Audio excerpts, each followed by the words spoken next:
page na to ay rated KPSF. Kulang pa sa followers, kaya mag-like at mag-follow ka na. For today's video mga katings, gagawa tayo ng Prime Master. Fryer po yan. Full bat. Bale yung problema mga katings ay walang apoy. Na check ko na at sira yung gas valve niya.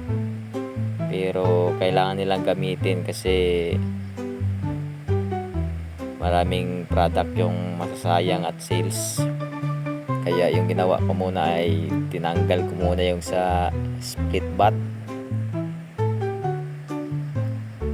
yung separated yung kanyang fry pot.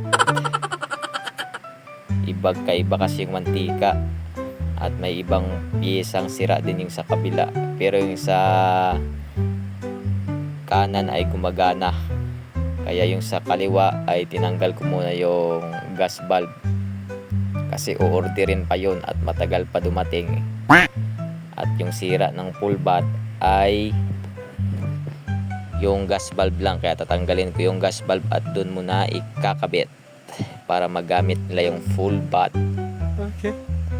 At yan, ginabaklas ko muna yung gas, linya ng gas para makuha natin yung gas valve. Masyadong malayo yung camera natin mga katings. Hindi ko na video kasi ako lang mag-isa. Walang kasamang crew. At ayan, natanggal ko na. Bali yung hinahawakan ko yung tatanggalin natin. Nagulat ako, malambot pala. Kayang kamayin lang. Pero wala namang leak yan. Ayan yung kakabit natin dun sa full bat na Prime Master. Yun, nakuha ko na. Bali swap ko lang yung gas valve galing dun sa isa para dyan natin ilagay para magamit pa yung kanan. Ayan yung full bat. Natanggal ko na yung lalagyan ng gas. Ayan, Prime Master. Yan yung mga fittings nya. At linisan muna natin at sobrang dumi na. Madaming mantika. Bali pinatong ko lang yung cellphone ko dyan sa gilid. Kaya hindi natin masyadong makita yung mga ginagawa natin. Punas-punas lang para madagdagan yung bayad sa atin at tumaas yung singil natin pag pinunasan natin at nilinisan. Ayan, at pati yung gas valve ay punasan na rin natin para mukhang malinis din at magandang tignan. Sigurado na to may pagkain na tayong pangmerienda at mahal pa yung bayad sa atin ito. Sana all talaga, kalikutings. Paano masabi? Ayan mga kalikutings, at binabalik ko na yung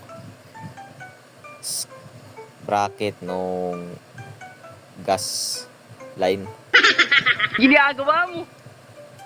Fast forward na natin para mabilis mga katings.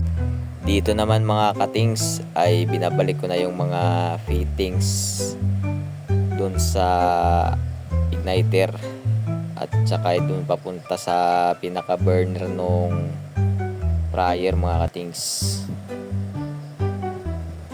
Di ko kasi mahawakan yung cellphone ko at malapit kasi madumi yung kamay ko, puno ng oil yan mga katings. Kaya ayan, tiis-tiis na lang sa ganyang video. Maya-maya lang ay okay na yung equipment natin mga katings. At pagkatapos mga katings, ayan, okay na. Nadadrapan na yung fryer mga katings. Libre na naman yung pagkain nito. Plus may soft drinks pa mga katings. Sana all talaga. Huwag mong subukan. Masisira ang buhay mo. Ayan yung may sira, yung sa kabila mga katings.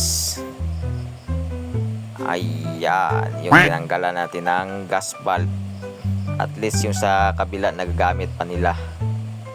Pero yung sa kabila, antayin na lang natin yung pyesa at yan na lang yung orderan natin para sabay na isalpak yung i-order nating pyesa. Isang unit na lang. At nagagamit pa nila itong malaki. Wala silang pending na product mga katings. Okay na yan.